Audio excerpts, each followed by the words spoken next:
हो गया।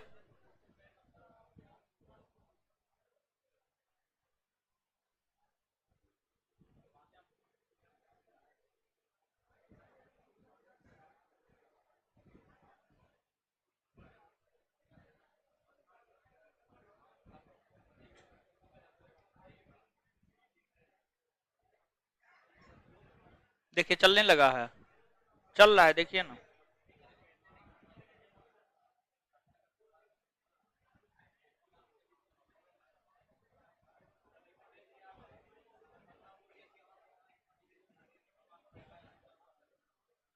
चलिए तो सभी को गुड इवनिंग।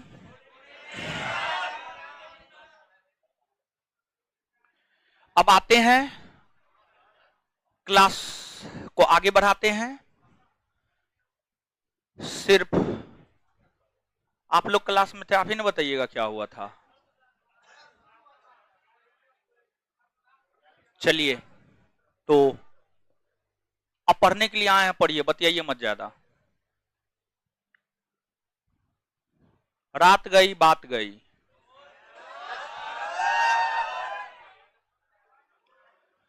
आपको प्रस्तावना पढ़ा रहे थे, कुछ चीज बताए थे, आशा करते हैं याद किए होंगे, याद होगा। चलिए पूछते हैं 2-4-5 क्वेश्चन, पता चलेगा। भारतीय संविधान में प्रस्तावना किस देश से प्रभावित होकर लिया गया है? किस देश से? अमेरिका से। अगली बात बताएंगे, संविधान की प्रस्तावना की भाषा किस देश से प्रभावित? किस देश से? प्रस्तावना में स्वतंत्रता, समानता, बंधुत्व शब्द किस देश से? किस देश से?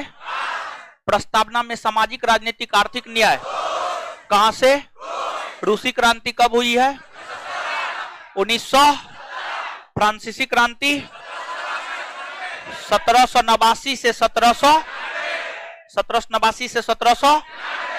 किस वाद में सुप्रीम कोर्ट ने यह कहा कि प्रस्तावना संविधान की आत्मा है?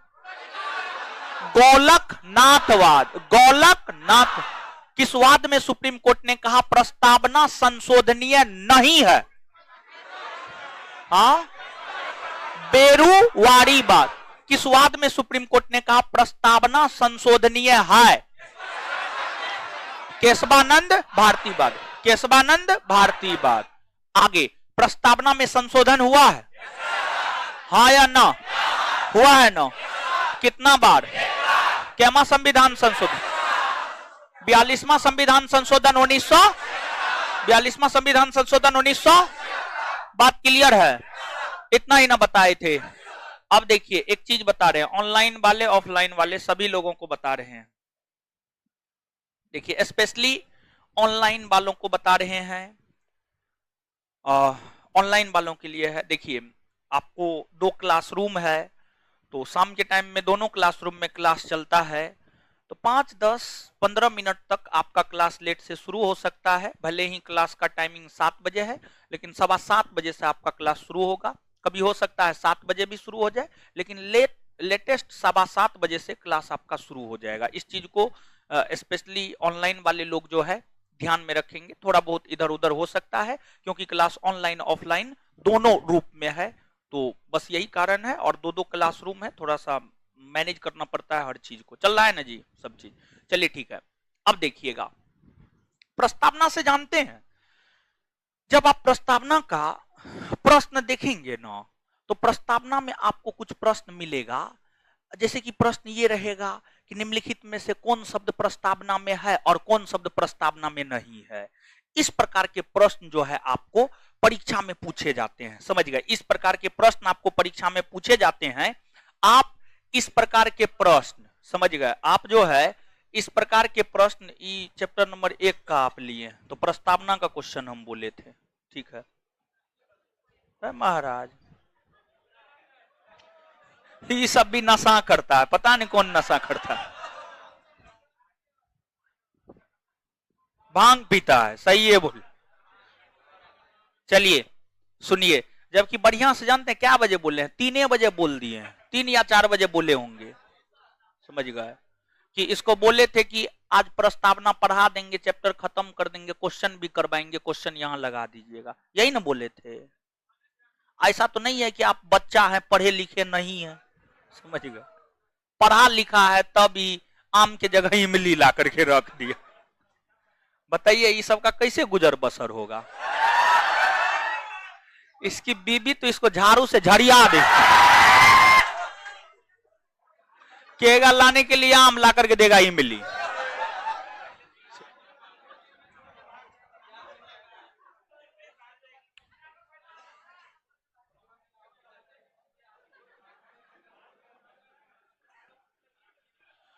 चलिए गौर कीजिएगा, अब आप यहां पे आइएगा, ठीक है, अब आप यहां पे आइएगा।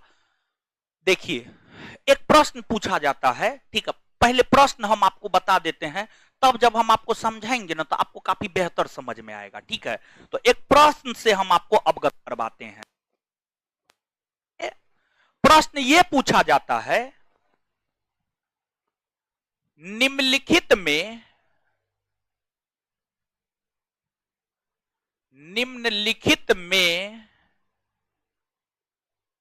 से कौन शब्द प्रस्तावना में नहीं है, में नहीं है। ऑप्शन सामाजिक न्याय,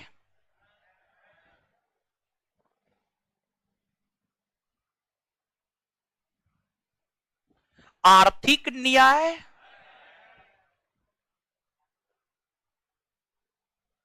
राजनीतिक न्याय,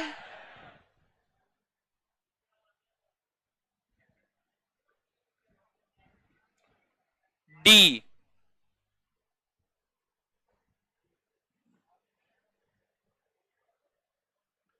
आर्थिक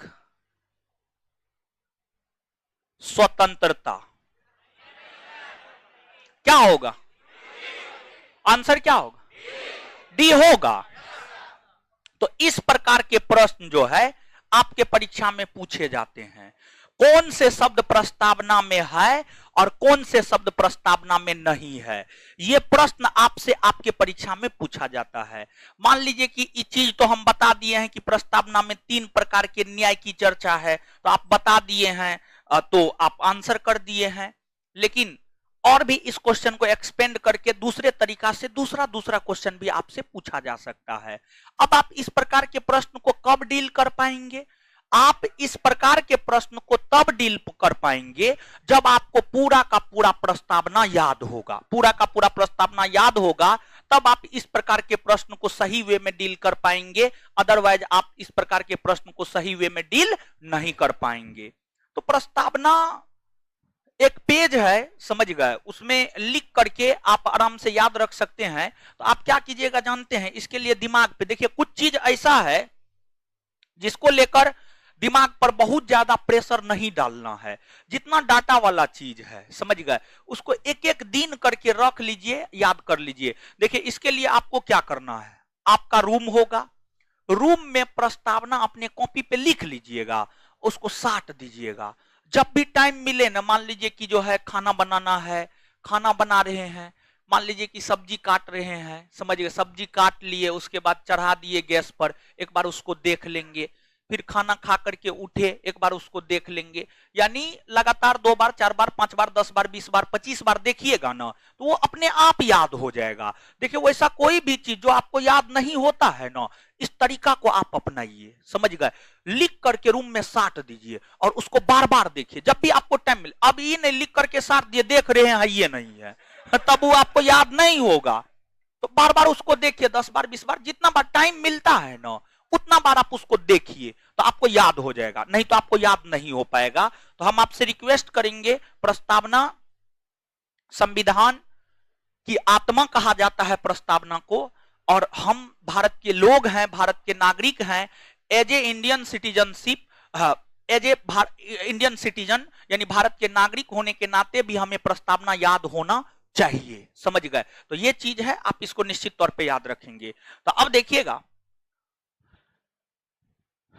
आते हैं हम लोग प्रस्तावना के ऊपर, ठीक है।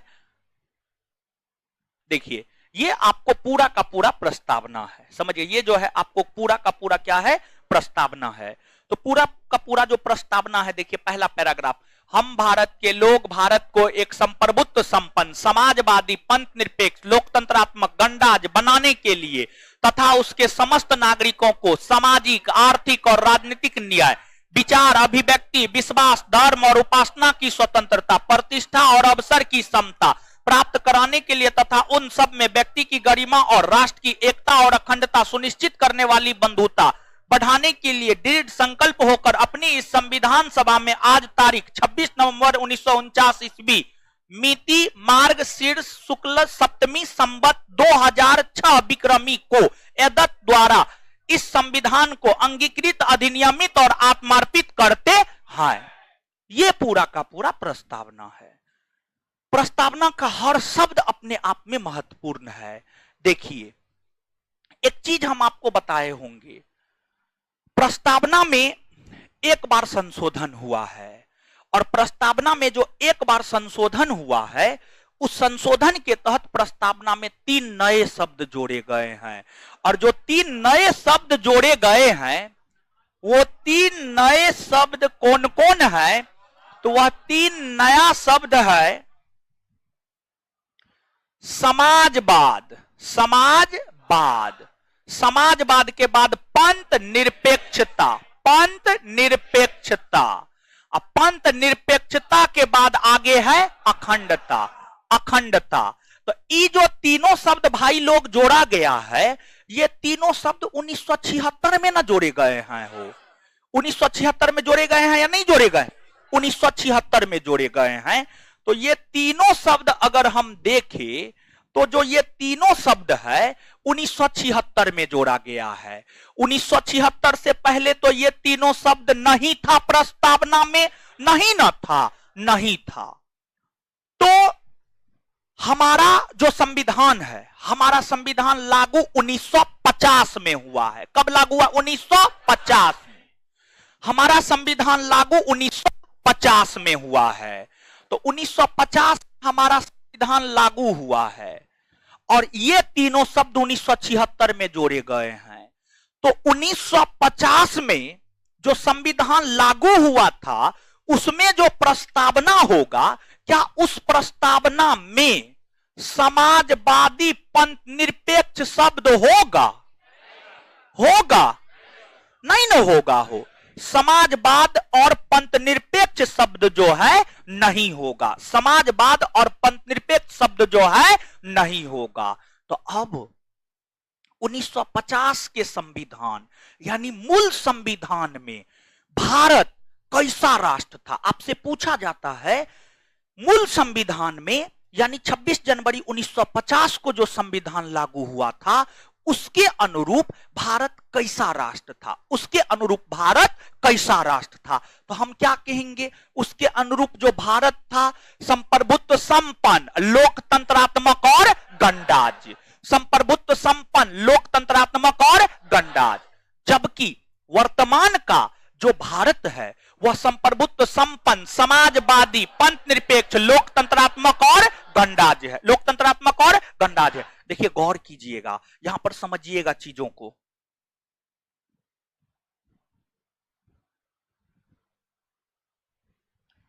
क्वेश्चन यहां पे बताते हैं, देखिए 1950 ईस्वी के संविधान के प्रस्तावना के अनुरूप, प्रस्तावना के अनुरूप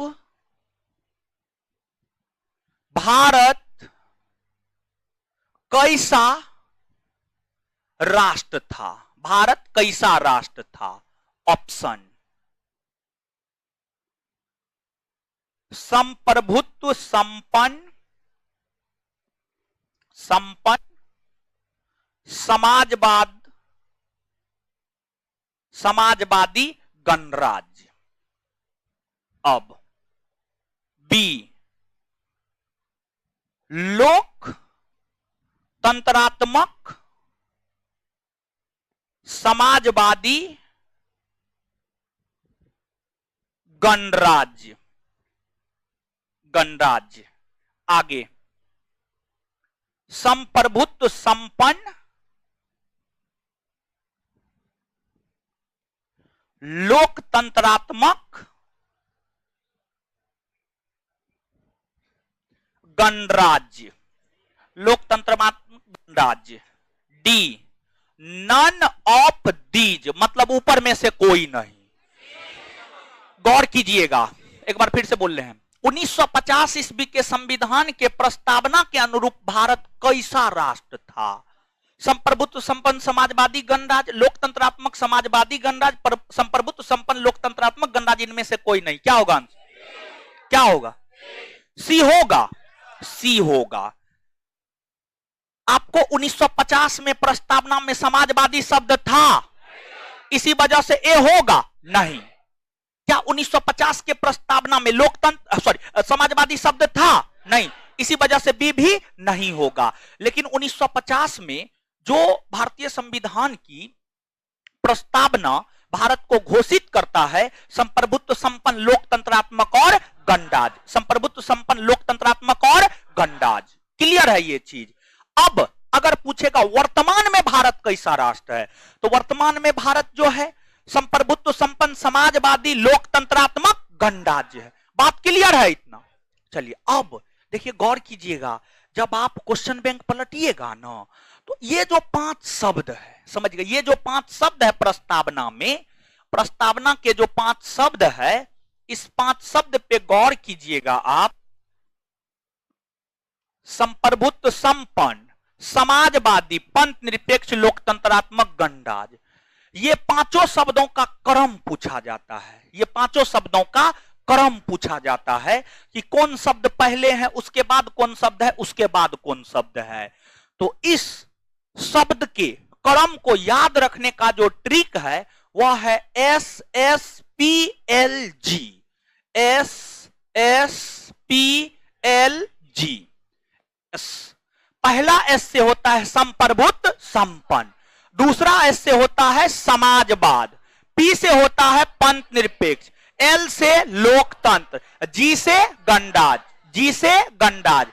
बीपीएससी का क्वेश्चन बैंक पलट के देखिएगा ना, तो अभी जो बात हम आपको बता रहे हैं ये चीज और भी आपको क्लियर होगा। अभी नालायक निकल गया है तो हम क्या कर सकते हैं? अगर क्वेश्चन रहता तो अभी हम क्वेश्चन आपको दिखा करके और भी बेहतर वे में क्लियर कर देते। और एक बात ध्यान में रखिएगा, आपको जो है हम पढ़ाएंगे और पढ़ाने के साथ साथ जो है क्वेश्चन भी करवाएंगे, पढ़ाने के साथ साथ क्वेश्चन भी करवाएंगे। संस्थान का पॉलिटी का अपना एक ऑब्जेक्टिव है और उसमें जानते हैं जबरदस्त क्वेश्चन का कलेक्शन है, उससे बेहतर क्वेश्चन का कलेक्शन पूरे मार्केट में आपको नहीं मिलेगा। आप वो ऑब्जेक्टिव ले लीजिएगा और उसका क्वेश्चन भी हम आपको करवाते जाएंगे।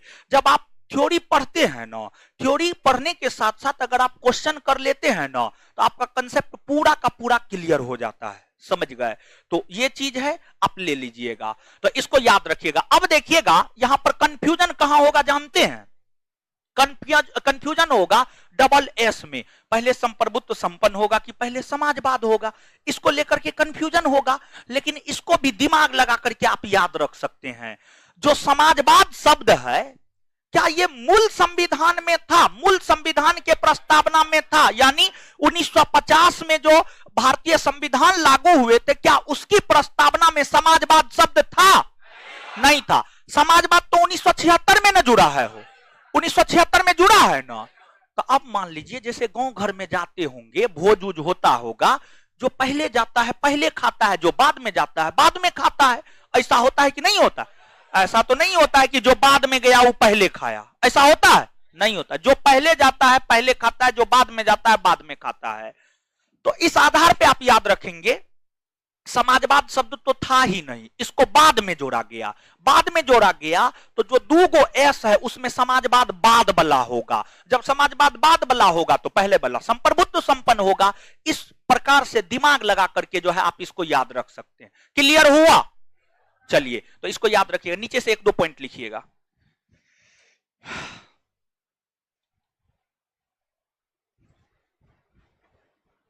लिखिएगा, मूल संविधान के प्रस्तावना के अनुसार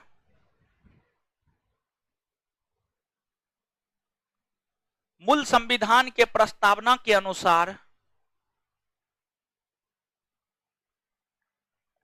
मूल संविधान के प्रस्तावना के अनुसार भारत एक संप्रभुत्व संपन्न, हीरो लिखिए ना, है का है, आप कहां लिख रहे हैं? बकलोल ऐसे में कैसे होगा? ऐसे में देखिए हम सीधा हम खरा खरी बोलते हैं, ऐसे में जीवन में कभी सफल नहीं हो पाइएगा। ये मत कहिएगा हम शराप दे रहे हैं, समझिएगा। जो दूसरे के भरोसे रहेगा, आज का युग ऐसा है ना, भाई भाई का नहीं होता है, वो तो दोस्ते होगा आपका, समझ गए? जीवन बर्बाद हो जाएगा, माँ बाप का झूठ मूठ का पैसा बर्बाद कर रहे हैं। लिखिए आप लोग, मूल संविधान के प्रस्तावना के अनुसार भारत एक संप्रभुत्व संपन्न लोकतंत्रात्मक गणराज्य था। संप्रभुत्व संपन्न कोमा लोकतंत्रात्मक कोमा गणराज्य था, लोकतंत्रात्मक गणराज्य था। मूल संविधान के प्रस्तावना के अनुसार भारत एक संप्रभुत्व संपन्न कोमा लोकतंत्रात्मक कोमा गणराज्य था। अगला पॉइंट, ये पहला पॉइंट हो गया। दूसरा पॉइंट, वर्तमान के संविधान के प्रस्तावना के अनुसार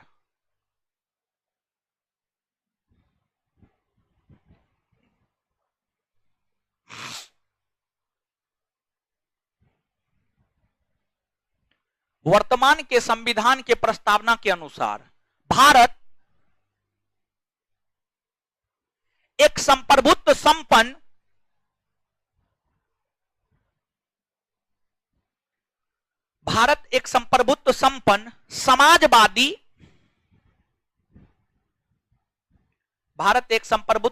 समाजवादी पंथ निरपेक्ष, कोमा देते जाइएगा। भारत एक संप्रभुत्व संपन्न कोमा समाजवादी कोमा पंथ निरपेक्ष कोमा लोकतंत्रात्मक कोमा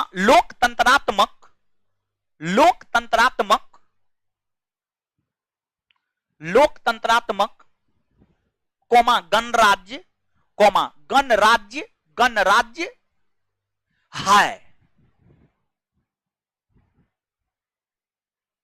कॉस्ट में लिख लीजिए, ट्रिक SSPLG, बीपीएससी का क्वेश्चन बैंक देखिएगा, वहां पे इस प्रकार के प्रश्न पूछे गए हैं, आपको समझ में आएगा। ठीक है, कॉस्ट में लिख लीजिए। यानी SSPLG काहे लिखा है जानते हैं?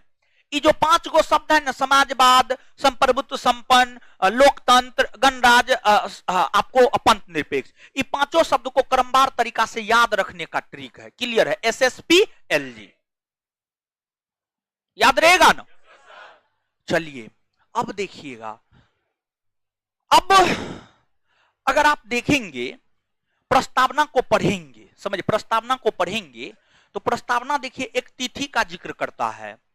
वो तिथि है 26 नवंबर 1949। 26 नवंबर 1949।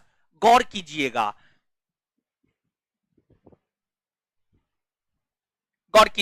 यहां पर दृढ़ संकल्प होकर अपनी इस संविधान सभा में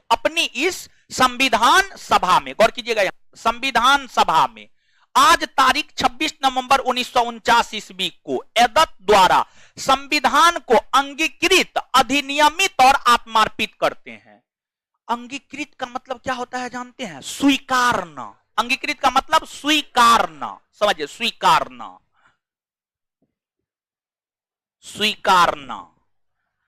अधिनियमित का मतलब लागू करना, लागू करना। आत्मार्पित का मतलब अपने ऊपर, समझिएगा, अपने ऊपर। तो अब देखिएगा यहां पर 3 चीज है। संविधान सभा 26 नवंबर 1949, अंगीकृत, अधिनियमित और आत्मार्पित। क्वेश्चन क्या पूछता है जानते हैं? क्वेश्चन बोल रहे हैं और उस आधार पर जो है यहां पे बात बताएंगे फिर लिखाएंगे। आपसे पूछा जाता है भारत के संविधान को किसने स्वीकार किया है? भारत के संविधान को किसने स्वीकार किया है, यह प्रश्न आपसे पूछा जाता है।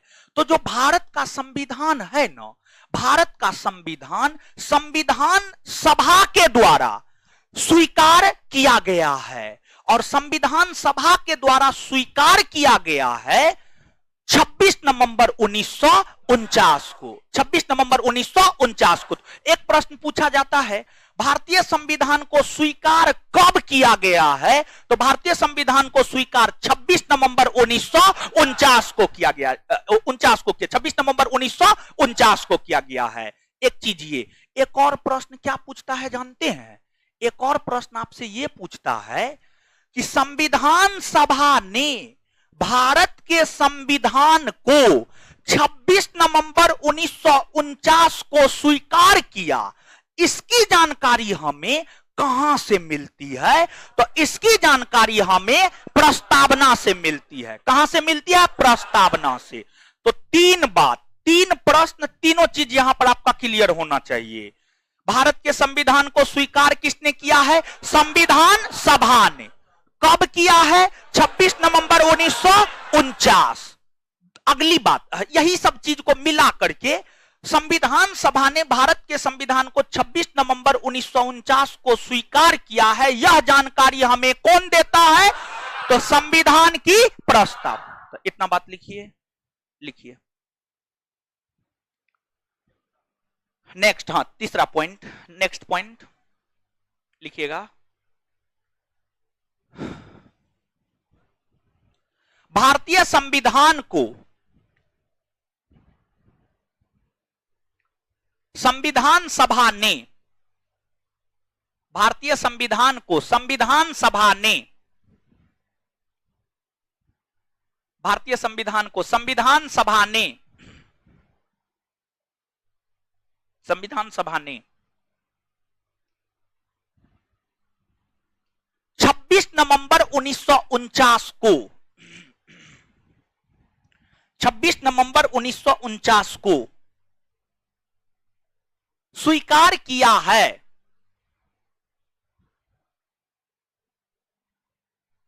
यह जानकारी हमें, यह जानकारी हमें संविधान के प्रस्तावना से, यह जानकारी हमें संविधान के प्रस्तावना से प्राप्त होती है। Full stop. तीनों चीज को एक ही लाइन में लिखा दिए। क्लियर है ये बात? देखिए अब देखिएगा, अब भाई लोग हम ये चाहेंगे कि ये जो भारतीय संविधान की प्रस्तावना है ना, प्रस्तावना को आप पूरा का पूरा लिख ले। समझिएगा, आप अपने कॉपी में लिख ले, अभी तुरंत लिखे। जिनको दिखाई दे रहा है ठीक है, नहीं दिखाई दे रहा हम लिखाते हैं, लिखिए, लिखिए, लिखिएगा, लिखिएगा। हम भारत के लोग, लिखिएगा सब लोग, हम भारत के लोग, हम भारत के लोग भारत को एक संप्रभुत्व संपन्न कोमा समाजवादी कोमा पंथ निरपेक्ष कोमा लोकतंत्रात्मक कोमा वीडियो देखते रहिए, इधर उधर मत कीजिए। लोकतंत्रात्मक कोमा गणराज्य बनाने के लिए, गणराज्य बनाने के लिए तथा उसके समस्त नागरिकों को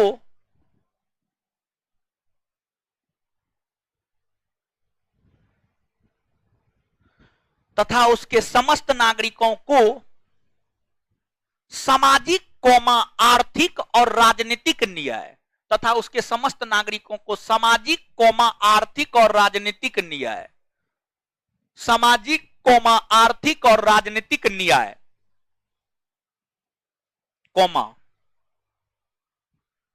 कौमा विचार, अभिव्यक्ति, विश्वास और धर्म की उपासना की स्वतंत्रता, विचार, अभिव्यक्ति, विश्वास, धर्म और उपासना की स्वतंत्रता,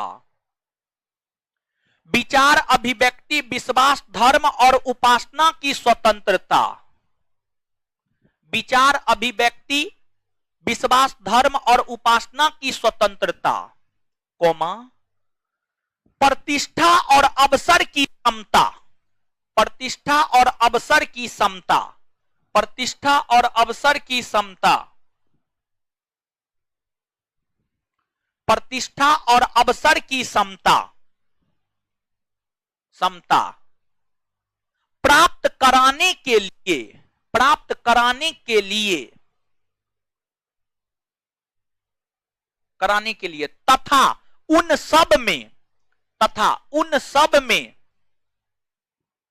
उन सब में व्यक्ति की गरिमा और, तथा उन सब में व्यक्ति की गरिमा और, व्यक्ति की गरिमा और राष्ट्र की एकता और अखंडता, व्यक्ति की गरिमा और राष्ट्र की एकता और अखंडता, राष्ट्र की एकता और अखंडता सुनिश्चित करने वाली बंधुता, राष्ट्र की एकता और अखंडता सुनिश्चित करने वाली बंधुता, सुनिश्चित करने वाली बंधुता बढ़ाने के लिए, सुनिश्चित करने वाली बंधुता बढ़ाने के लिए, सुनिश्चित करने वाली बंधुता बढ़ाने के लिए दृढ़ संकल्प होकर, दृढ़ संकल्प होकर, दृढ़ संकल्प होकर अपनी इस संविधान सभा में, दृढ़ संकल्प होकर अपनी इस संविधान सभा में, अपनी इस संविधान सभा में आज तारीख 26 नवंबर 1949 ईस्वी को, आज तारीख 26 नवंबर 1949 ईस्वी को कॉस्ट शुरू, मिति मार्ग शीर्ष शुक्ला सप्तमी संवत 2006 विक्रमी, मिति मार्ग शीर्ष शुक्ला सप्तमी कोमा संवत 2006 विक्रमी, कॉस्ट मिति मार्गशीर्ष शुक्ला सप्तमी संवत 2006 विक्रमी, कॉस्ट बंद को एतद द्वारा इस संविधान को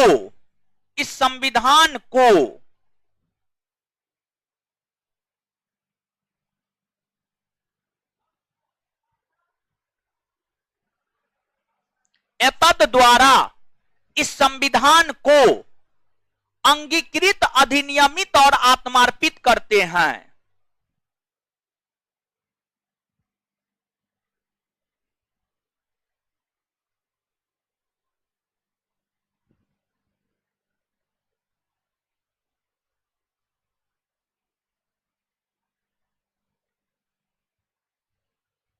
आत्मार्पित करते हैं, फुल स्टॉप। ठीक है, चलिए। हाय क्या लास्ट में स्पीड होगा, नहीं लिखे हैं।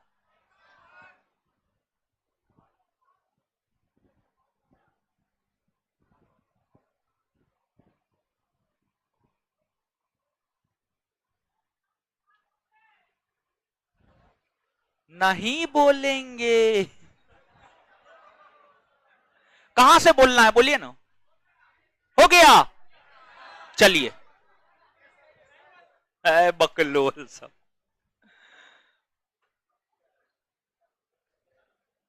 हो गया। अब आइए भाई जी लोग, अब आइए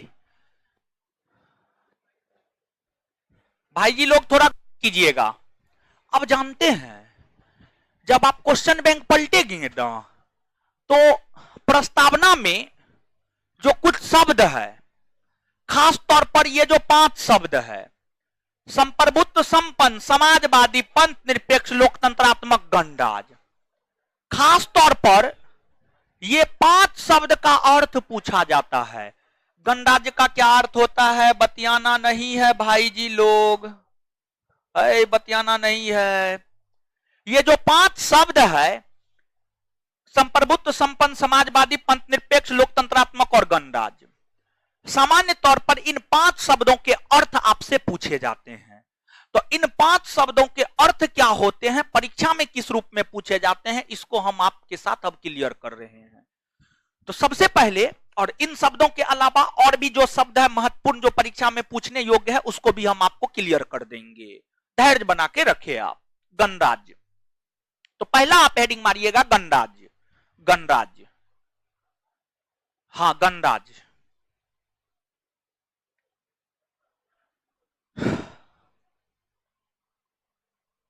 हीरो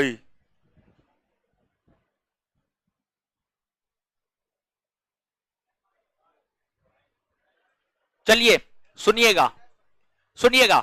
गणराज्य, गणराज्य शब्द को समझिएगा। गणराज्य का अर्थ क्या होता है?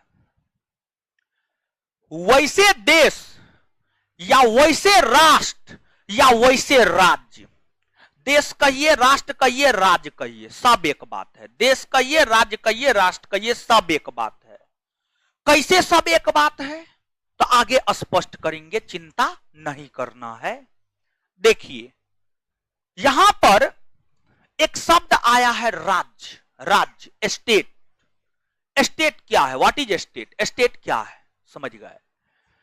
स्टेट आपको जानना जरूरी है, क्योंकि क्वेश्चन बैंक पलट करके देखेंगे तो पूछा गया यह प्रश्न है, स्टेट होने के लिए या राष्ट्र होने के लिए या देश होने के लिए किन तत्वों की आवश्यकता होती है, क्या होना जरूरी है, स्टेट होने के लिए क्या शर्तें हैं।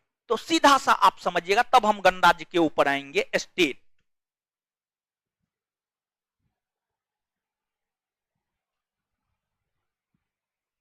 What is state? राज्य क्या है, राज्य क्या है? देखिए सामान्य तौर पर भाई लोग, जब राज्य शब्द का जिक्र कोई भी करता है तो हमारे दिमाग में क्या आता है, या आपके दिमाग में क्या आता है? बिहार, उत्तर प्रदेश, झारखंड, पश्चिम बंगाल, राजस्थान, गुजरात, महाराष्ट्र, आंध्र प्रदेश, तमिलनाडु, तेलंगाना, यही सब ना आता है? हाँ या ना? यही ना आता, यही आता है। लेकिन राज्य का सिर्फ इतना अर्थ नहीं होता है, राज्य का सिर्फ इतना अर्थ नहीं होता है। राज्य होने के लिए कुछ शर्तें हैं। कोई भी संस्था उन शर्तों को पूरा करती है तो उसे राज्य कहा जाता है, या राष्ट्र कहा जाता है, या देश कहा जाता है। आपको वैसे या वैसी संस्था, वैसे या वैसी संस्था जिसमें क्षेत्रफल हो, जिसमें जनसंख्या हो, जहां एक सरकार हो और सरकार संप्रभुत्व संपन्न हो, सरकार संप्रभुत्व संपन्न हो, मतलब संप्रभुत्व संपन्न हो मतलब सरकार निर्णय लेने में स्वतंत्र हो, सरकार निर्णय लेने में स्वतंत्र हो, सरकार के ऊपर किसी का कोई दबाव ना हो, उसी को संप्रभुत्व संपन्न सरकार कहा जाता है। जैसे कि संप्रभुत्व संपन्न को समझिएगा, मान लीजिए कि आप हैं, आपको क्या करना है, क्या नहीं करना है, ये डिसीजन आप खुद ले रहे हैं। तो आप संप्रभुत्व संपन्न हैं, लेकिन आपको क्या करना है क्या नहीं करना है, ये आपका पड़ोसी या आपके चाचा या आपके मामा या आपके नाना या आपके पिताजी या अन्य कोई व्यक्ति डिसाइड करता है। मतलब आप संप्रभुत्व संपन्न नहीं है। एक बार फिर से बोल रहे हैं, समझ गए ना? हाँ, चलिए ठीक है। अब आइएगा, आइए फिर से समझाएंगे संप्रभुत्व संपन्न, आगे भी समझाएंगे, चिंता नहीं करना है, ठीक है, आगे भी समझाएंगे संप्रभुत्व संपन्न। गौर कीजिएगा, राज्य क्या है? वैसी संस्था जिसमें 4 गुण मौजूद होते हैं उसको राज्य कहा जाता है, उसको राज्य कहा जाता है। क्षेत्रफल का होना, जनसंख्या का होना, सरकार का होना, संप्रभुत्व संपन्नता का होना, ये 4 गुण जिस भी संस्था में है वो अपने आप में क्या है? राज्य है। क्या है? राज्य है। अब भारत एक राज्य है। भारत एक राज्य है, यह बात हम इस वजह से कह सकते हैं क्योंकि भारत का क्षेत्रफल है, भारत का क्षेत्रफल है ना जी 32,87,263। भारत में जनसंख्या है लगभग 135 करोड़ भारत की जनसंख्या। हम लोग तो भारत की जनसंख्या ही ना है, समझिए। अब भारत में सरकार है, मोदी जी कौन है? सरकार है ना, मोदी जी सरकार है ना जी। आगे फिर भारत की सरकार संप्रभुत्व संपन्न, हर प्रकार का निर्णय स्वतंत्रता पूर्वक भारत की सरकार लेती है। इसके ऊपर ना अमेरिका का दबाव है, ना ब्रिटेन का दबाव है, ना रसिया का दबाव है, किसी का दबाव नहीं है, किसी का दबाव नहीं है। भारत सरकार स्वतंत्रता पूर्वक निर्णय लेती है, हमको क्या करना है, हमको क्या नहीं करना है। तो भारत में 4 गुण मौजूद है, इसी वजह से हम भारत को राज्य कह सकते हैं। फिर बिहार भी एक राज्य है, बिहार को भी हम राज्य कह सकते हैं। बिहार को हम राज्य इस वजह से कह सकते हैं, क्या बिहार का अपना क्षेत्रफल नहीं है? बिहार का क्षेत्रफल 94,163 वर्ग किलोमीटर। क्या बिहार की अपनी जनसंख्या नहीं है? 10 करोड़ से ज्यादा आबादी है बिहार की। क्या बिहार में सरकार नहीं है? नीतीश जी है ना, हो नीतीश जी है कि नहीं है? क्या नीतीश कुमार खुद अपना निर्णय नहीं लेती है? क्या हमेशा मोदी जी के निर्णय पर ही निर्भर रहते हैं? नहीं। तो बिहार को भी राज्य कह सकते हैं, भारत को भी राज्य कह सकते हैं। सीधा दिमाग में इस बात को बैठा लीजिए। वैसी कोई भी संस्था जिसमें ये 4 गुण मौजूद है वो राज्य है। तो भारत भी एक राज्य है, बिहार भी एक राज्य है। स्पष्ट हुआ? कुछ कंफ्यूजन में नहीं ना रहिएगा। चलिए, अगर कोई कहेगा कि भारत एक राज्य है तो आप क्या कहिएगा, सही है या गलत? एकदम सही है। आपसे कहेगा कि साबित कीजिए भारत एक राज्य कैसे है, तो आप कहिएगा कि सबसे पहले तो राज्य होने के लिए 4 चीज का होना जरूरी है: जनसंख्या, क्षेत्रफल, सरकार, संप्रभुत्व संपन्नता। तो भारत में ही 4 गुण है, इसी वजह से भारत क्या है? राज्य। भारत क्या है? राज्य। बात क्लियर हुआ इतना? चलिए, तो अब हम लोग आते हैं, गणराज कहां गया? भाग गया गणराज। अच्छा कोई बात ना है, यहीं पे लीजिए ना। गणराज्य, गणराज्य, गणराज्य किसे कहा जाता है? अब समझिएगा गौर से। गणराज्य वैसे देश या वैसे राष्ट्र जहां के राष्ट्राध्यक्ष यानी राष्ट्र के अध्यक्ष, देश के अध्यक्ष, जहां के राष्ट्राध्यक्ष निर्वाचित होते हैं, अर्थात जहां के राष्ट्राध्यक्ष चुनाव के माध्यम से चुने जाते हैं। चुनाव होता है राष्ट्राध्यक्ष के लिए और उस चुनाव में वह जीत करके राष्ट्राध्यक्ष बनते हैं।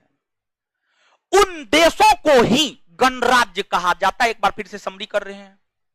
वैसे देश या वैसे राष्ट्र, वैसे देश या वैसे राष्ट्र जहां के राष्ट्राध्यक्ष निर्वाचित होते हैं, जहां के राष्ट्राध्यक्ष निर्वाचित होते हैं, उन राष्ट्रों को ही गणराज्य कहा जाता है। उन राष्ट्रों को ही गणराज्य कहा जाता है।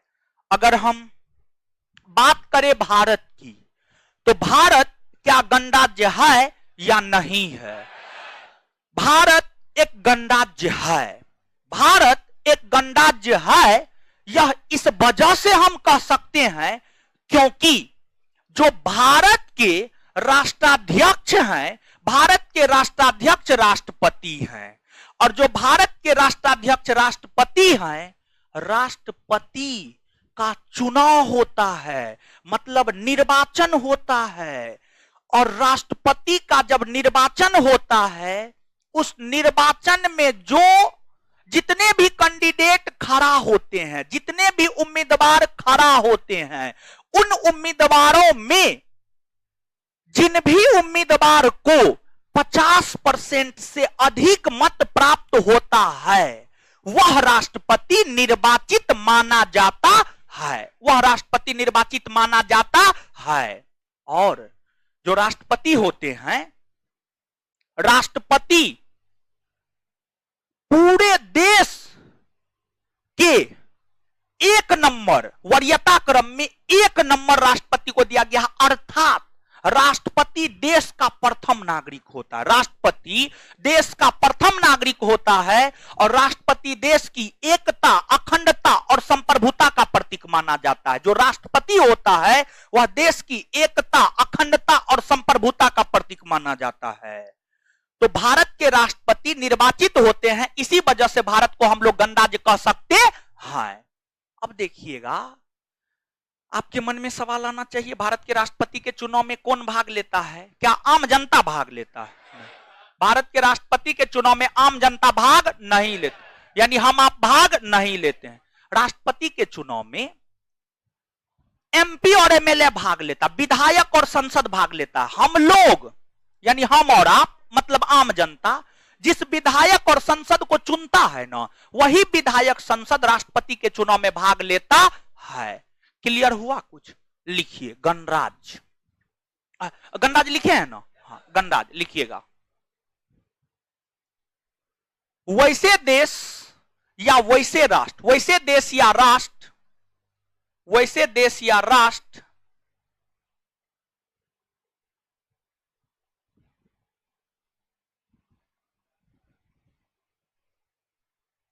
वैसे देश या राष्ट्र जहां के राष्ट्राध्यक्ष निर्वाचित होते हैं,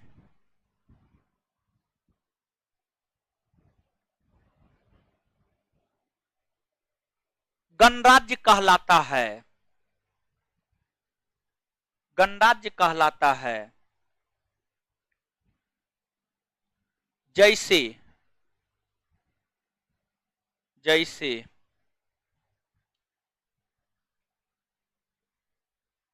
जैसे भारत एक गणराज्य है। सुनिए, एगो बात बता देते हैं, हमको कुछ चीज से बहुत नफरत है, समझ गए?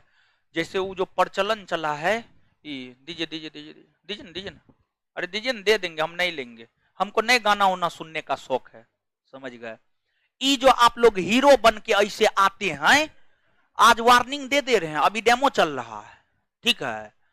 ई गला में नहीं रहना चाहिए, रहेगा लेके तोड़ के फेंक देंगे, चाहे 1000, 2000, 5000, 10,000 का हो, उससे हमको कोई फर्क नहीं पड़ता है, लड़का हो या लड़की। ई गला में नहीं रहना चाहिए क्लास में। क्लास में हीरोपनी एकदम बर्दाश्त नहीं होगा, ठीक है? हम खुद सिंपल हैं, सिंपल रहिए, मेरे सामने हीरोपनी नहीं, समझ गए? लिखिए, लिखिएगा गणराज्य। देखिए क्या होता है जानते हैं, मतलब यानी ये सब चीज क्या दिखाता है जानते हैं? आपका पढ़ने के प्रति यानी जागरूक नहीं है आप, समझ गए? बस जो है हम आते रहते हैं, हमको तो एक तो क्लासरूम में आने में 2 मिनट लग जाता है, आते हैं ना तो अगल बगल देखते हैं, तो अभी लड़का अभी आ रहे थे तो एगो देखे वो बाहुबली मूवी देख रहा था। बताइए, कॉपी में इतना चीज है महाराज, कॉपी का चीज देखिएगा तो नहीं होगा। देखिए बाहुबली प्रभास का है, हो प्रभासे का न है, वो तो मूवी बनाया, वो पैसा कमाया, कमा रहा है, उससे आपको क्या फायदा? कोई फायदा नहीं। क्रिकेट है, क्रिकेटर पैसा कमा रहा है, आप भर दिन दिन रात एक करके सब चीज छोड़ के क्रिकेट देखते रहते हैं, जिताते रहते हैं आईपीएल में इसको उसको उसको, समझ गए? उससे आपको कोई फायदा है? कोई फायदा नहीं। सिर्फ क्रिकेट का रिजल्ट देख लीजिए, ई टीम जीता ई टीम हारा, बस, उससे ज्यादा कुछ नहीं, समझ गए? मूवी का ही शौकीन है, सप्ताह में एगो मूवी देख लीजिए। अब क्लासरूम में भी आप मूवी देख रहे हैं, मतलब आप कितने पढ़ाकू हैं वो तो आप ही जानते हैं और ऊपर वाले ही जानते होंगे। लिखिए, भारत, जैसे भारत एक गणराज्य है क्योंकि, भारत एक गणराज्य है क्योंकि भारत के राष्ट्राध्यक्ष राष्ट्रपति, क्योंकि भारत के राष्ट्राध्यक्ष राष्ट्रपति, भारत एक गणराज्य है क्योंकि भारत के राष्ट्राध्यक्ष राष्ट्रपति का निर्वाचन होता है।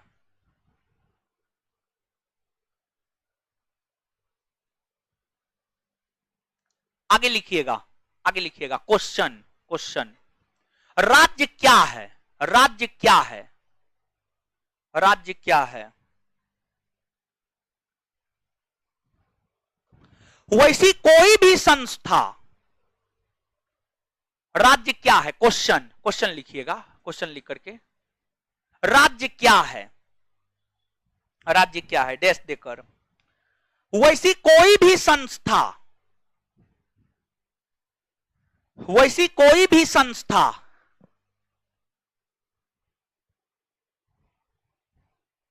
जिसमें चार तत्व मौजूद हो, जिसमें चार तत्व, जिसमें चार तत्व एक नंबर में, जिसमें चार तत्व एक नंबर में, नहीं नहीं मौजूद नहीं, जिसमें चार तत्व, चार तत्व के बाद एक नंबर में, जिसमें चार तत्व उसके बाद एक नंबर में, क्षेत्रफल,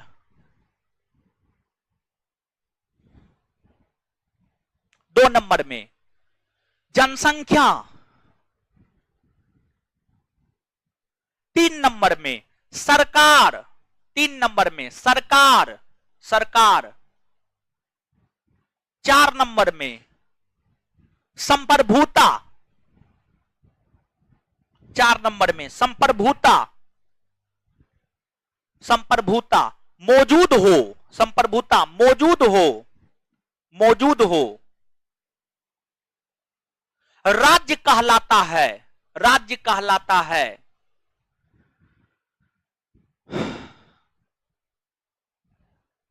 जैसे भारत एक राज्य है, जैसे भारत एक राज्य है क्योंकि इसमें चारों तत्व मौजूद है, क्योंकि इसमें चारों तत्व मौजूद है।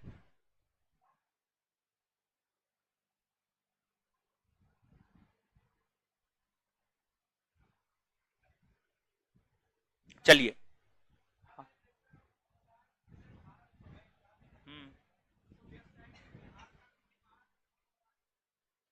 ना ना ना बोल सकते, काहे बोल सकते?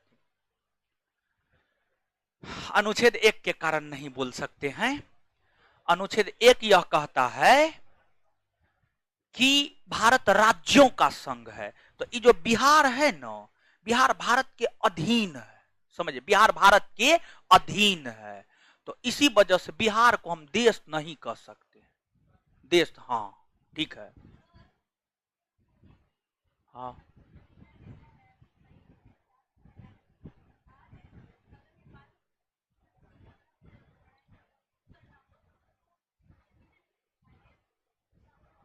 हाँ नहीं ले पाएगा।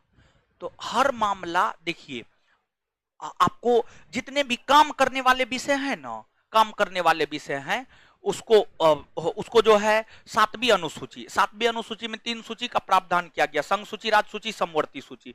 राज्य सूची के अधिकार में क्या आएंगे, इसके बाद संघ सूची, राज्य सूची के अधिकार में क्या आएंगे, राज्य सरकार के अधीन क्या आएंगे, केंद्र सरकार के अधीन क्या आएंगे, ये सब वहां पर आपको देखने को मिल जाएगा। तो अब हाँ, प्रांत कहिए, राज्य कहिए, जैसे आपका क्या नाम है? सुरुचि नाम है। हाँ, मान लीजिए कि सुरुचि, और घर में आपको दूसरा कोई नाम से नहीं पुकारा जाता, प्यार से घर के लोग कुछ कहते होंगे ना, हो सुरुचि, छोटी मोटी पतली, कुछ भी कुछ हो तो कहते होंगे ना, समझ गए। तो प्रांत कहिए, राज्य कहिए, दोनों एक ही बात है। प्रांत या राज्य दोनों एक ही बात है, समझ गए। चलिए अब आइएगा,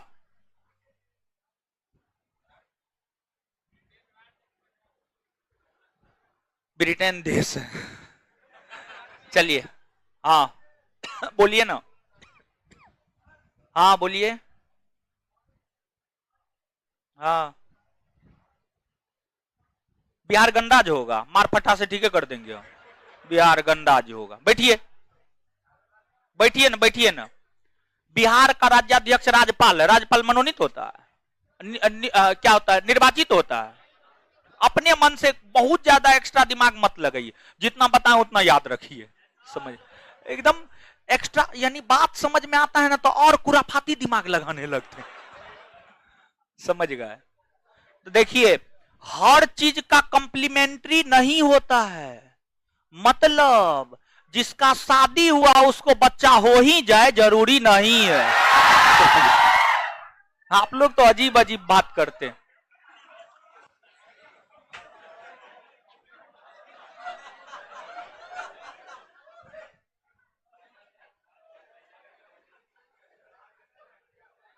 आगे लोकतंत्र, आगे आइएगा, लोकतंत्र को समझिएगा। लोकतंत्र देखिए, समझिएगा, लोकतंत्र, लोकतंत्र कहिए प्रजातंत्र कहिए, दोनों एक ही बात है।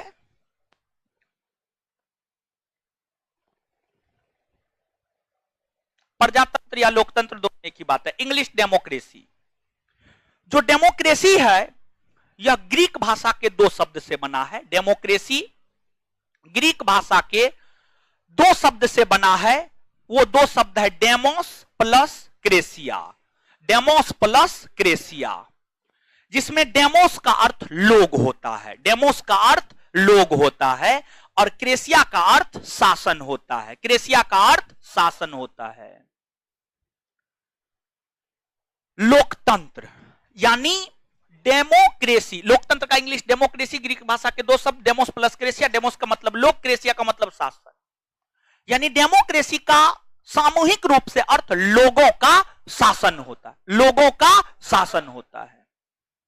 डेमोक्रेसी शासन की एक प्रणाली है, और शासन की वैसी प्रणाली जिसमें अंतिम रूप से निर्णय लेने का अधिकार आम जनता को हो, उसी को हम लोग लोकतंत्र कहते हैं। लोकतंत्र शासन की वैसी प्रणाली है जिसमें अंतिम रूप से निर्णय लेने का अधिकार आम जनता को हो, उसी को लोकतंत्र कहते हैं। लोकतंत्र दो प्रकार का होता है, लोकतंत्र दो प्रकार का होता है। एक आपको प्रत्यक्ष लोकतंत्र, प्रत्यक्ष लोकतंत्र यानी डायरेक्ट डेमोक्रेसी, और दूसरा आपको अप्रत्यक्ष लोकतंत्र, दूसरा आपको अप्रत्यक्ष लोकतंत्र, इनडायरेक्ट डेमोक्रेसी। देखिए गौर कीजिएगा,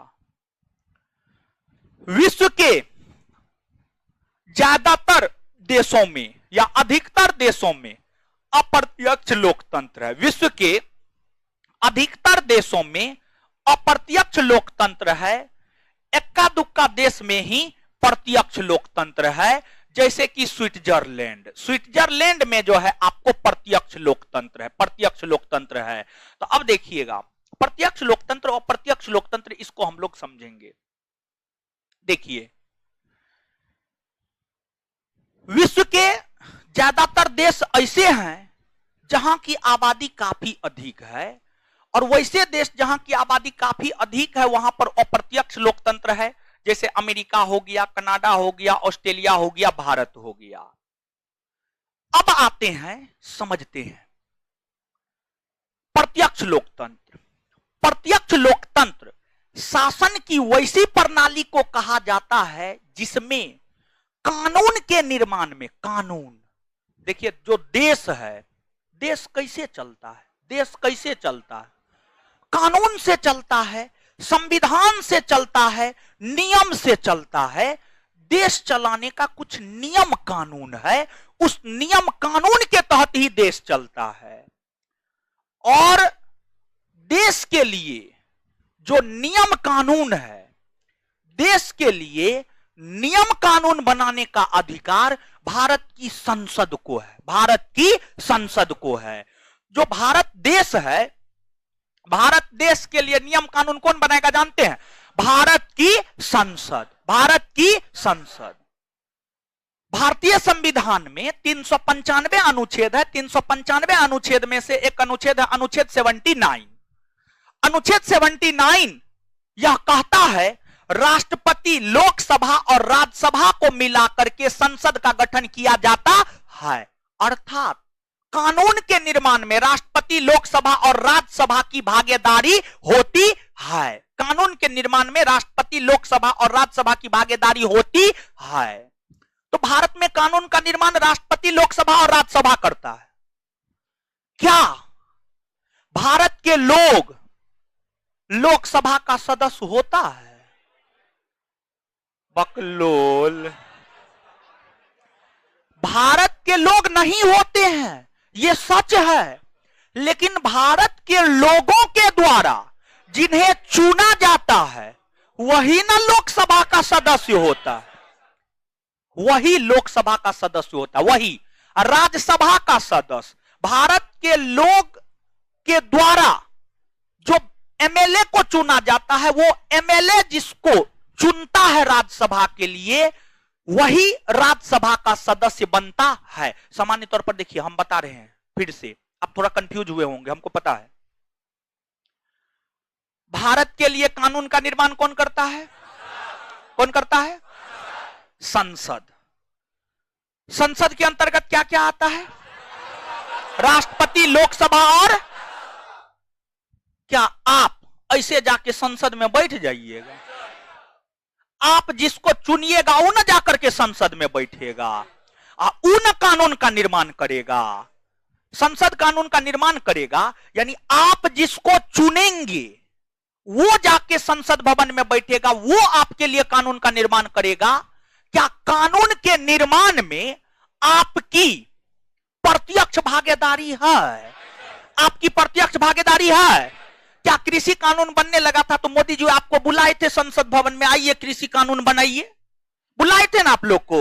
आप लोग तो गए होंगे, गए होंगे ना? आप ही लोग बनाए होंगे कृषि कानून, नहीं ना है? ऐसा ऐसा है हो नहीं। लेकिन हम लोग जिस प्रतिनिधि को चुन के भेजे हैं वो बनाया होगा। मतलब कैसा लोकतंत्र हुआ? प्रत्यक्ष या अप्रत्यक्ष? अप्रत्यक्ष। एक बार फिर से बोल रहे हैं, वैसी शासन प्रणाली जिसमें कानून के निर्माण में सीधे तौर पर आम जनता की भागीदारी हो, प्रत्यक्ष लोकतंत्र। वैसी शासन प्रणाली जिसमें कानून के निर्माण में सीधे तौर पर आम जनता की भागीदारी ना हो, बल्कि आम जनता के द्वारा चुने गए प्रतिनिधियों के द्वारा कानून बनाया गया हो और उस कानून के तहत आम जनता शासित होती हो, उसी को हम लोग अप्रत्यक्ष लोकतंत्र कहते हैं। क्लियर हुआ? चलिए, तो यही है प्रत्यक्ष और अप्रत्यक्ष लोकतंत्र। अमेरिका के एक पूर्व राष्ट्रपति है अब्राहम लिंकन। 1860 से 1865 ईस्वी तक अमेरिका के राष्ट्रपति के पद पर रहे थे। 1861 से 65 लगभग में, या 60 से 65 रहे थे। उन्होंने लोकतंत्र को लेकर एक परिभाषा दिया है, लोकतंत्र जनता का, जनता के लिए, जनता के द्वारा शासन। लोकतंत्र जनता का, यानी आप लोग, जनता के, लोकतंत्र जनता का, जनता के लिए, जनता के द्वारा शासन है। आप जिसको चुनिएगा वो आप पर शासन करेगा। आप पप्पू को चुनिएगा, पप्पू आप पे शासन करेगा। आप चाय वाला को चुनिएगा, चाय वाला आप पे शासन करेगा। आप बाबा को चुनिएगा, बाबा आप पे शासन करेंगे। आप चिलमबाज को चुनिएगा, चिलमबाज आप पे शासन करेंगे। लिखिए, लिखिए, लिखिएगा। आप लोग भी बहुत समझदार हैं, सब बात समझते हैं।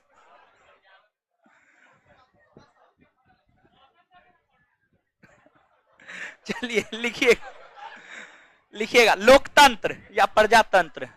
कॉस्ट में डेमोक्रेसी, कॉस्ट में डेमोक्रेसी, डेमोक्रेसी लिखिएगा। डेमोक्रेसी ग्रीक भाषा के दो शब्द,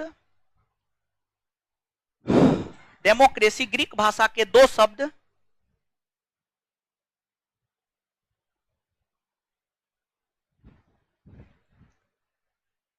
डेमोस प्लस क्रेसिया से मिलकर बना है।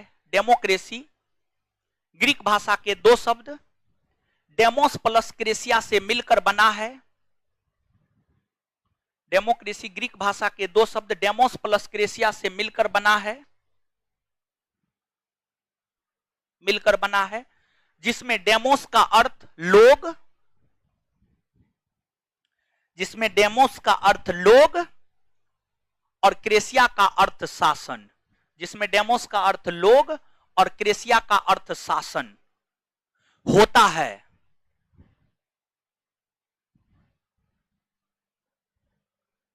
अर्थात अर्थात अर्थात डेमोक्रेसी का अर्थ, अर्थात डेमोक्रेसी का अर्थ लोगों का शासन होता है। अर्थात डेमोक्रेसी का अर्थ लोगों का शासन होता है। अर्थात डेमोक्रेसी का अर्थ लोगों का शासन होता है। डेमोक्रेसी का अर्थ लोगों का शासन होता है। Full stop. नीचे से, नीचे से वैसी शासन प्रणाली,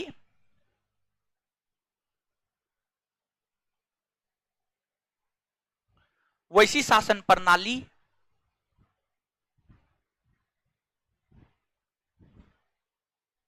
वैसी शासन प्रणाली जिसमें, जिसमें शक्ति का अंतिम स्रोत, जिसमें शक्ति का अंतिम स्रोत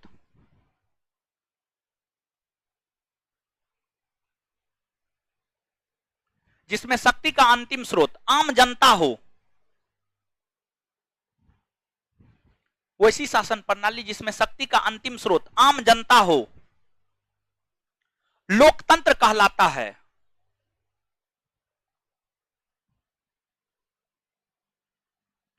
लोकतंत्र कहलाता है। नीचे से अगला पॉइंट, अमेरिका के पूर्व राष्ट्रपति अब्राहम लिंकन के अनुसार,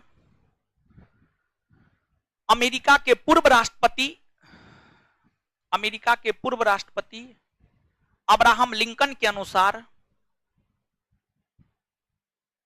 अमेरिका के पूर्व राष्ट्रपति अब्राहम लिंकन के अनुसार लोकतंत्र, लोकतंत्र जनता का, लोकतंत्र जनता का,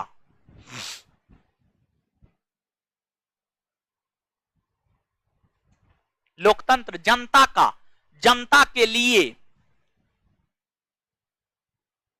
जनता के द्वारा शासन प्रणाली है। लोकतंत्र जनता का, जनता के लिए, जनता के द्वारा शासन प्रणाली है। आगे लोकतंत्र, नीचे से, नीचे से लोकतंत्र दो प्रकार के होते हैं।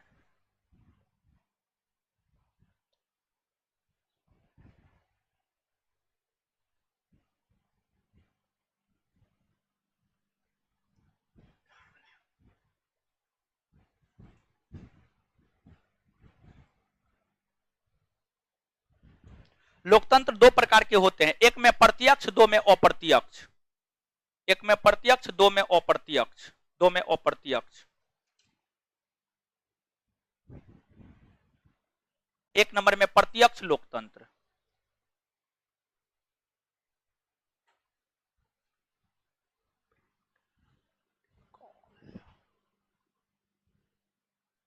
प्रत्यक्ष लोकतंत्र,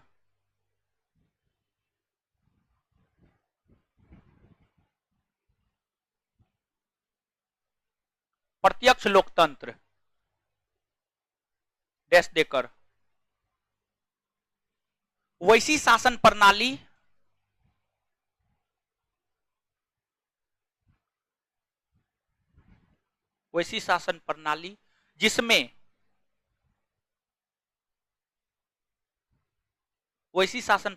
जिसमें कानून निर्माण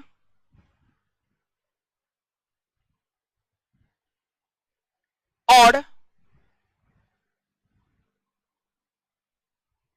शासन प्रशासन में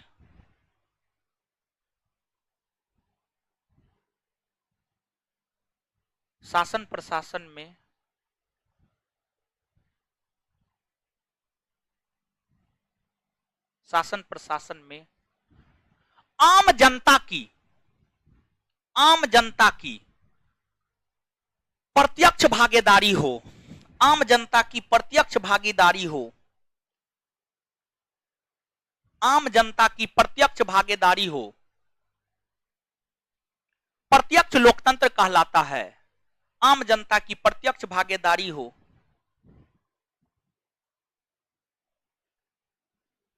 प्रत्यक्ष लोकतंत्र कहलाता है। सामान्यतः, उसी में कंटिन्यू कीजिएगा, सामान्यतः कम आबादी वाले देशों में, सामान्यतः कम आबादी वाले देशों में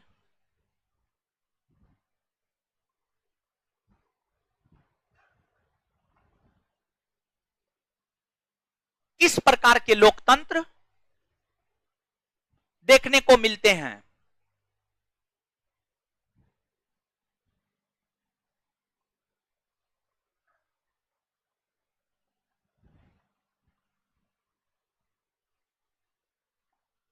और देखिए 1 मिनट, जैसे समझिएगा यहां पर कुछ चीज, जैसे भारत में जो लोकसभा का चुनाव होता है, जो लोकसभा का चुनाव भारत के प्रधानमंत्री के लिए होता है, लोकसभा के चुनाव में जो संसद सदस्य चुने जाते हैं ना, वही अपना नेता चुनता है।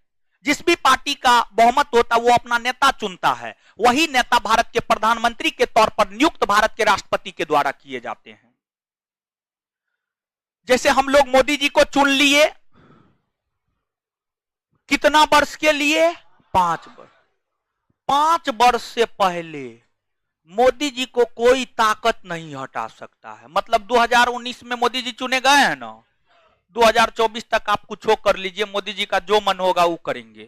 पेट्रोल 105 के बदला 175 कर देंगे, आप कुछ नहीं कर सकते हैं। 5 वर्ष तक आप मोदी जी को नहीं हटा सकते हैं। मर जाएगा तब तो खुद देने चल गया हो। लेकिन शासन प्रणाली को समझिएगा, आप लोग तो मजाक करते हैं।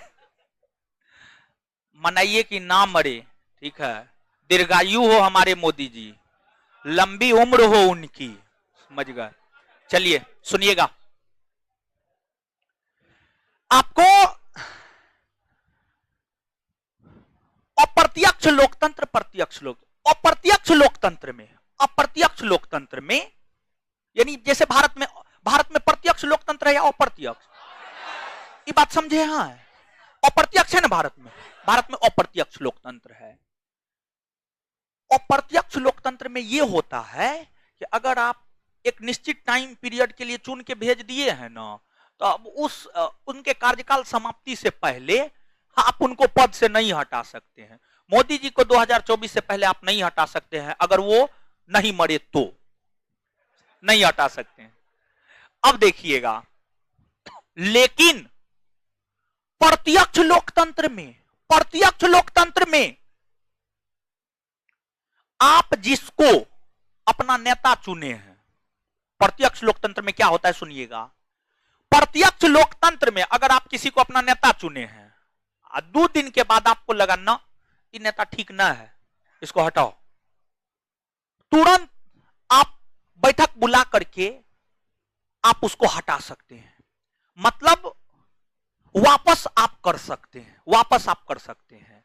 फिर मान लीजिए कोई कानून बना, कुछ दिन तक कानून लागू रहा,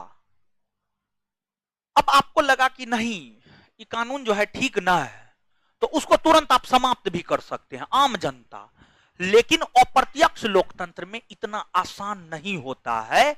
मोदी जी ने जीएसटी को लागू कर दिया है, तो जीएसटी को समाप्त करने में उतना ही पापड़ बेलना पड़ेगा जो समाप्त करेगा जितना मोदी जी को जीएसटी लागू करने में पापड़ बेलना पड़ा था। समझ गए? तो अप्रत्यक्ष लोकतंत्र में तुरंत तुरंत आप निर्णय नहीं ले सकते हैं, लेकिन प्रत्यक्ष लोकतंत्र में आप तुरंत तुरंत निर्णय ले सकते हैं। तो वापस बुलाना, प्रत्यावर्तन, ये सब प्रत्यक्ष लोकतंत्र की विशेषता है। तो उसी में कंटिन्यू कीजिएगा। इस प्रकार के लोकतंत्र देखने को मिलते हैं। इसकी प्रमुख विशेषता, हाँ उसी में कंटिन्यू। इसकी प्रमुख विशेषता वापस बुलाना, प्रत्यावर्तन, कोमा वापस बुलाना, कोमा प्रत्यावर्तन इत्यादि है। इसकी प्रमुख विशेषता वापस बुलाना, कोमा प्रत्यावर्तन इत्यादि है।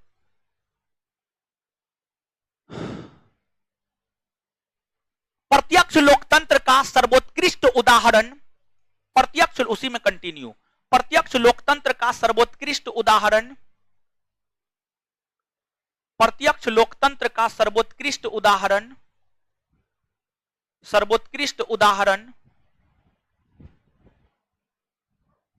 सर्वोत्कृष्ट यानी सबसे बेहतर, सर्वोत्कृष्ट उदाहरण लिखना पड़ेगा। प्रत्यक्ष लोकतंत्र का सर्वोत्कृष्ट उदाहरण स्विट्जरलैंड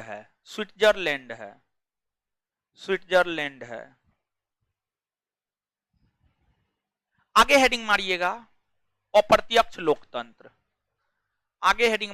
अप्रत्यक्ष लोकतंत्र।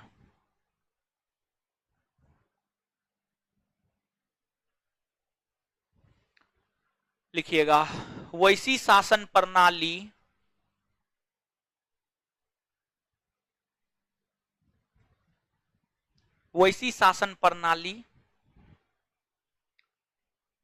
जिसमें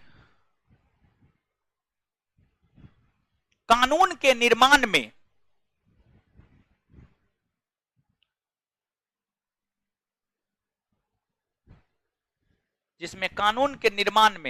आम जनता नहीं बल्कि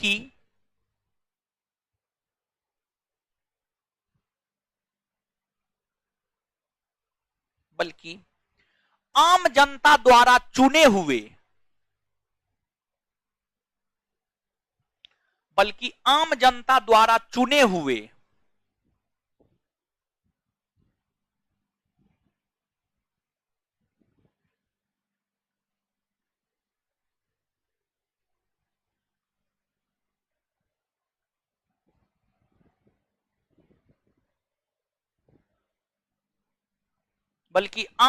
द्वारा चुने हुए,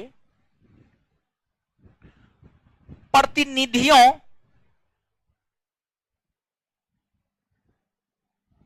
की भागीदारी हो,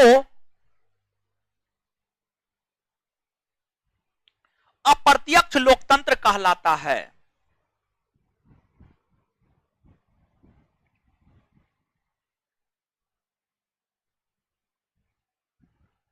विश्व के अधिकतर देशों में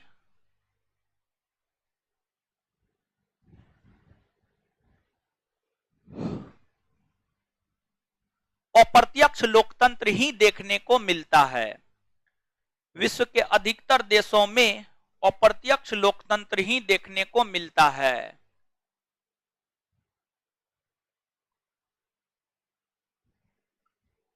जैसे भारत, अमेरिका, कनाडा इत्यादि, जैसे भारत, अमेरिका, कनाडा इत्यादि।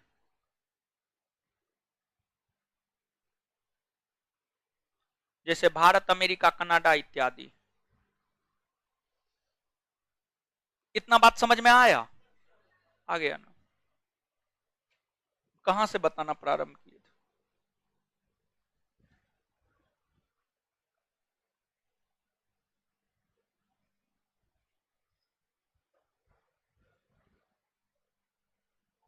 चलिए आज जितना बताए हैं याद करवाते हैं, ठीक है? एकदम कॉपी बंद कीजिए मेरे साथ और एगो बात बोलते हैं, देखिए पढ़ाई में किसी भी चीज को बासी मत छोड़िएगा। जानते हैं अगर आप अधिकतर बासी खाना खाते हैं तो बासी खाना भी कैंसर का एक कारण होता है। बासी खाना लोगों को नहीं खाना चाहिए, नहीं खाना चाहिए बासी खाना। जैसे बासी खाना कैंसर का एक कारण होता है, वैसे ही अगर सब्जेक्ट बासी रह गया तो वो आपका अपना कभी नहीं हो सकता है। तो आप पढ़ने का जो तरीका अपनाएंगे, आपका तरीका ये होना चाहिए, क्लास में जो चीज जिस तिथि को पढ़ाया गया है उस डेट में ही उसका रिवीजन करके ही सोना है, चाहे धरती पलट जाए या उलट जाए, उससे कोई फर्क नहीं पड़ता है। अगर ऐसे काम नहीं कीजिएगा तो कंपटीशन की इस दुनिया में कभी सफल नहीं हो पाइएगा। सफल होना है तो कुछ अलग आपको करना होगा, नहीं तो जैसे आज रोड पे बौख रहे हैं वैसे ही जीवन भर बौखते रह जाएंगे, कहीं कुछ नहीं मिलेगा। अब याद करते हैं, कॉपी बंद, याद करवाते हैं, याद कीजिए। चलिए, भारतीय संविधान को किसने स्वीकार किया है? संविधान सब कब स्वीकार किया है? 26 जनवरी 1949, 26 नवंबर 1949, सॉरी 26 नवंबर 1900। चलिए, अच्छा, मूल संविधान की प्रस्तावना भारत को कैसा राष्ट्र घोषित करता था? संप्रभुत्व संपन्न लोकतंत्रात्मक गणराज्य, संप्रभुत्व संपन्न लोकतंत्रात्मक गणराज्य। मूल संविधान की प्रस्तावना भारत को कैसा राष्ट्र घोषित करता था? संप्रभुत्व संपन्न लोकतंत्रात्मक गणराज्य। वर्तमान भारतीय संविधान की प्रस्तावना भारत को कैसा राष्ट्र घोषित करता है? संप्रभुत्व संपन्न समाजवादी पंथ निरपेक्ष लोकतंत्रात्मक और गणराज्य। ये जो 5 शब्द है, पांचों शब्द को याद रखने का ट्रिक क्या है? एसएसपी, पहला एस से संप्रभुत्व, दूसरा एस से, पी से, एल से, जी से। बात क्लियर है? वैसा देश या वैसा राष्ट्र जहां के राष्ट्राध्यक्ष निर्वाचित होता हो, क्या कहलाता है? भारत गणराज्य है। भारत के राष्ट्राध्यक्ष कौन है? राष्ट्रपति निर्वाचित होता है। राष्ट्रपति के चुनाव में आप भाग लेते हैं? कौन भाग लेता है? एमपी, और हम जिस एमपी और एमएलए को चुनते हैं वो भाग लेते हैं। बात क्लियर है इतना? इसके बाद राज्य होने के लिए कितने तत्वों की आवश्यकता? कितने तत्व? पहला, दूसरा, तीसरा, चौथा। क्लियर है? वैसी शासन प्रणाली जिसमें शक्ति का अंतिम स्रोत आम जनता हो, क्या कहलाता है? किसने कहा है लोकतंत्र जनता का, जनता के लिए किसने कहा है? भारत में कैसा लोकतंत्र? भारत में कैसा लोकतंत्र? क्लियर है? अगले क्लास में प्रस्तावना हम भारत के लोग से आत्मर्पित तक याद करके आएंगे ना? हाँ, और सुन लीजिए, कल मेरा ही क्लास है आपके बैच में, कल मेरा ही क्लास है आपके बैच में, समझ गए? हाँ, याद करके आना है, कल मेरा ही क्लास है। इससे आगे अगले क्लास में मिलते हैं। आप सभी का धन्यवाद, ऑनलाइन ऑफलाइन दोनों लोगों का, ऑनलाइन ऑफलाइन दोनों लोगों का बहुत बहुत धन्यवाद। इससे आगे अगले क्लास में मिलते हैं और कल प्रस्तावना समाप्त कर देंगे, क्वेश्चन भी करवा देंगे, ठीक है? और क्वेश्चन हम आपको दे देंगे, क्वेश्चन दे देंगे।